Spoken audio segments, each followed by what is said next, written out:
Bonjour à tous, aujourd'hui petite vidéo. Alors j'ai fait une vidéo cette semaine où je demandais si vous seriez intéressé que je refasse une vidéo sur l'enfant intérieur que j'avais diffusée il y a quelques temps.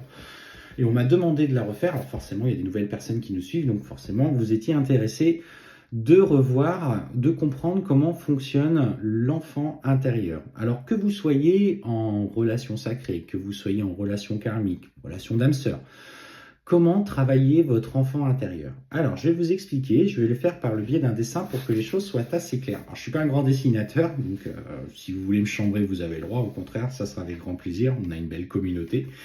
Je vous explique comment ça fonctionne. À la naissance, du coup, vous êtes ce petit être tout sensible, tout fragile, sensible, lumineux, qui n'a pas du coup de blessure. Va commencer les premières interactions avec les adultes. Les premières personnes forcément avec qui nous avons nos premières interactions, ce sont nos parents.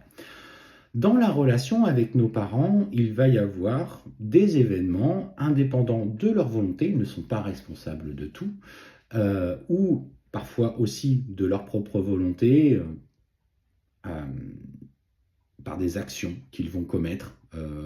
Je ne sais pas, par exemple, une séparation de nos parents, le père qui s'éloigne, qui du coup ne prend plus de nouvelles, ou voilà, un papa, par exemple, qui travaille beaucoup, qui part à la semaine, mais là, pour le coup, il n'en a pas l'intention de mal faire. Il fait le nécessaire pour faire vivre son foyer. Vous voyez, il y a des actions volontaires et involontaires. Donc là, je ne jette pas dans cette vidéo la pierre aux parents. Attention, je préfère bien remettre les choses dans le cadre. Et en fait, ce petit enfant, par exemple, par rapport à la relation au père, admettons, on va prendre l'exemple du papa qui va travailler beaucoup et qui s'absente, on va prendre un militaire qui s'absente pendant une période de 3 mois. Donc la maman s'occupe de ses enfants, il n'y a pas de souci. Sauf que l'enfant petit, même s'il a 2 mois, même s'il a 1 an, va du coup porter par son père la blessure de l'abandon. En général, le papa est assimilé à la blessure de l'abandon. C'est une généralité, attention, c'est pas du, il faut faire au cas par cas.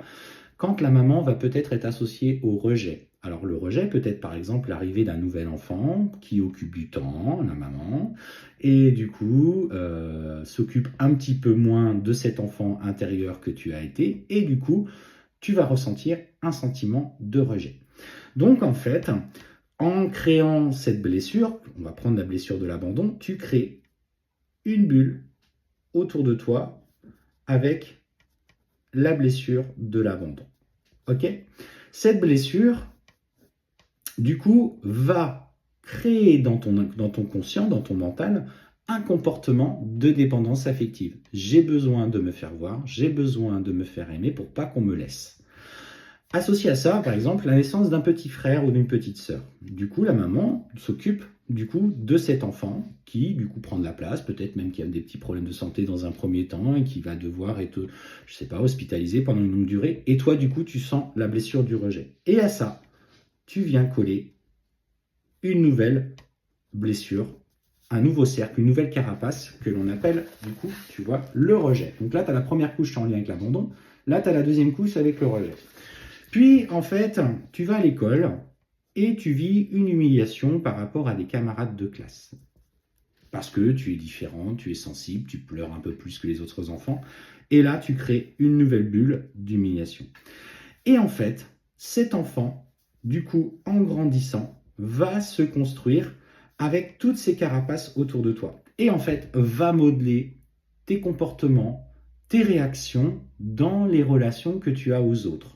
Manque de confiance par rapport à la trahison, et en fait, on parle de l'humiliation, l'injustice, le fait aussi parfois que tu vas être un enfant qui va beaucoup pleurer, qui va beaucoup crier quand il va s'amuser, et puis en fait on va te dire tais-toi, tu fais trop de bruit parce qu'il y a ton frère et ta soeur qui dorment, il y a ceci, il y a cela. Et en fait l'injustice c'est tu ne peux pas être toi-même, on ne t'autorise pas à être toi-même.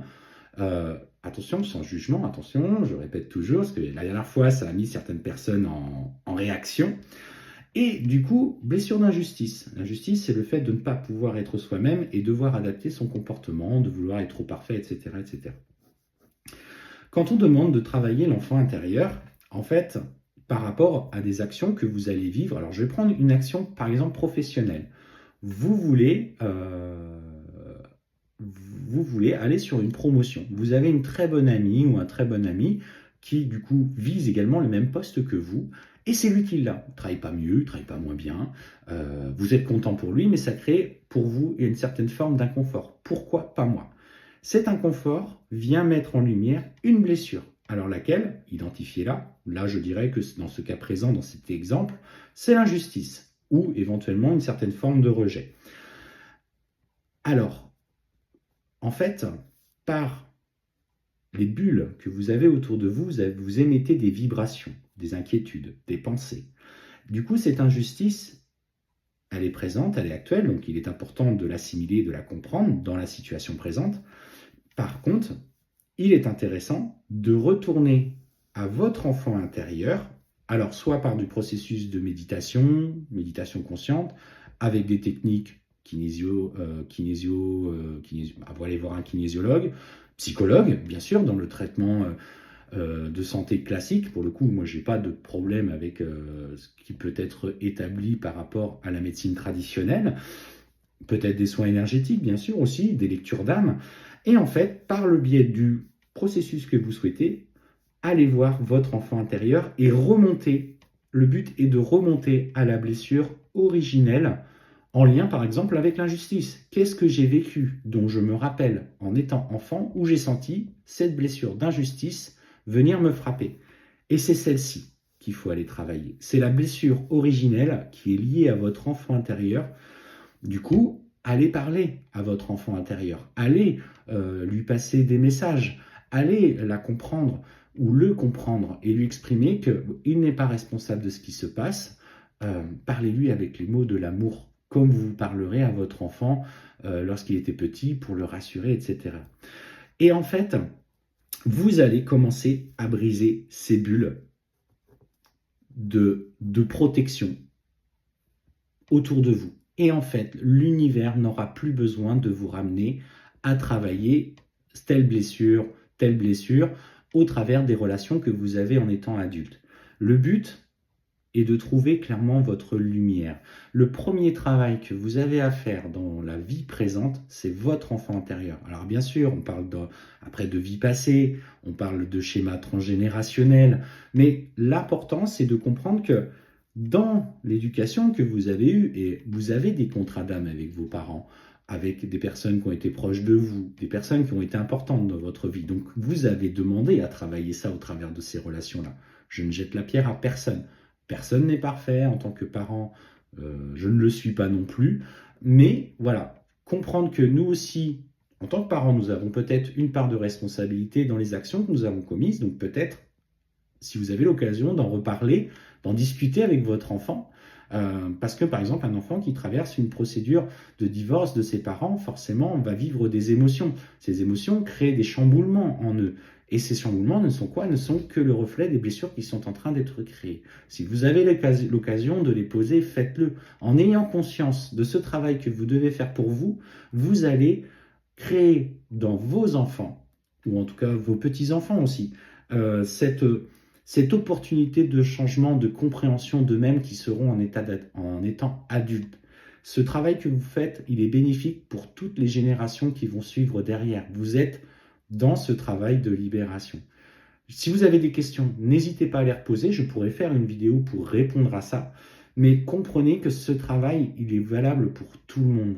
Et vous avez cette opportunité de changer une dépendance affective, un manque de confiance en soi, un manque de confiance aux autres, tout simplement. Et acceptez aussi que vous-même, vous avez pu rejeter d'autres personnes. Et regardez un petit peu ce que vous avez pu causer en eux.